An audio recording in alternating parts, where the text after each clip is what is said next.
శివ దీక్ష అనేది ఖచ్చితంగా జీవితంలో ఏదో ఒకసారి మనం వేసుకొని తీరాలట. హరుడు లేనిదే జీవితము వ్యర్థం.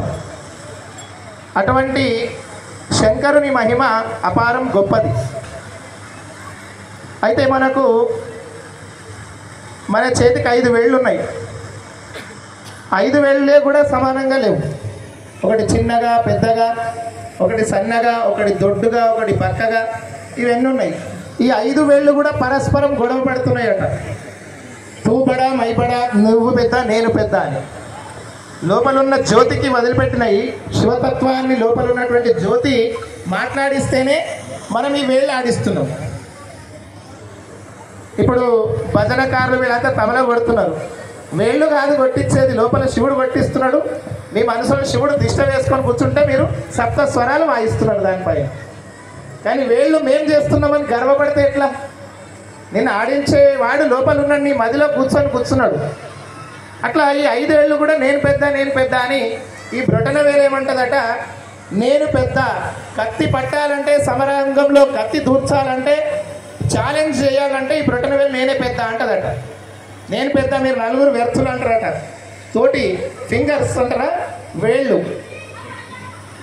ఈ చూపుడు వేలు వేసి ఏమంటదట, రెండో వేలు, నువ్వేం పెద్ద నేను పెద్ద. ఒకరిని నిందించాలన్నా, ఒకరిని పరిచయం చేయాలన్నా, చూడు అని ఇట్లా చూయించాలన్నా నేనే పెద్ద అని రెండో వేలు వేసి అంటదట. చూపుడు ఈ బ్రొటన వేలుతోటి. నువ్వు కూడా పెద్ద కాదు, నేను పెద్ద అని ఈ మధ్యలో వేలు వేసి అంటదట. లావుగున్న అన్ని వేళ్ల కంటే నేను పెద్ద వేలుని, నా పేరే పెద్ద వేలు అంటారు. నా నామవాచకమే అది పెద్ద వేలు అని ఈ పెద్ద వేలు అంటదట.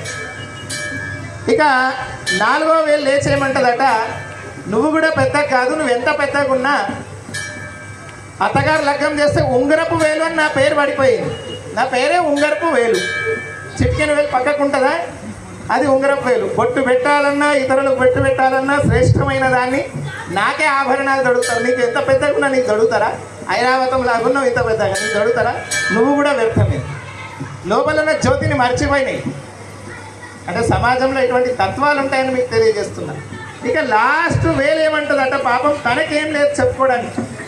ఏం చేస్తుంది? ఇట్లా చెప్తుందా పొమ్మని? ఇట్లా చెప్పదు కదా, సిగ్గుపోతుంది. నన్ను ఇట్లా వాడుతున్నారు జనాలు, నేనేం చెప్పుకోవాలి గొప్పదాన్ని? ఒకటేమో యుద్ధం అంటది, ఒకటేమో పరిచయం అంటది, ఒకటి శరీరంలో ఆకృతి పెద్దదంటది, ఒకటి ఉంగరం వేలు అంటది. నేనేమో పక్కకున్నా, చిన్నగున్నా, చిటికెన వేలు, నా పేరే చిటికెన వేలు. ఇలా ఎందుకు పుట్టించినావు పరమాత్మ అని బాధపడ్డదట. అది మనలో కూడా ఇట్లనే ఉంటారు చాలామంది. అరే నాకేం లేదు, నేను వెనకబడ్డా.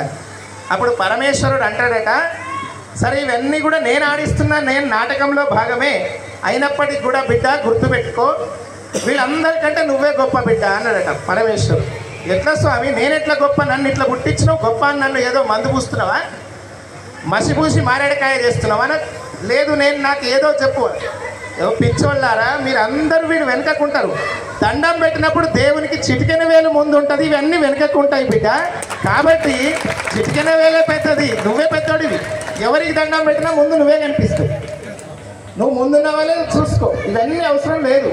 దేవుడి దగ్గర నువ్వున్నావు, దండం దగ్గర నువ్వున్నావు, ఏ పని చేసినా నువ్వు ముందుంటావు. నువ్వు ముందు వేలువు, నువ్వు చిటికెన వేలువు కాదు, నువ్వు ముందు వేలువు అని పరమేశ్వరుడు ఇట్లా చెప్పిండట. మన జీవితంలో కూడా ఇటువంటి తార్కాణాలు ఎన్నో లభిస్తాయి. దేవుడు నాకేం ఇవ్వలేదు, ఏమి ఇవ్వలేదు అని కాదు. మన సీడీ తయారై కిందికి వస్తుంది. సృష్టి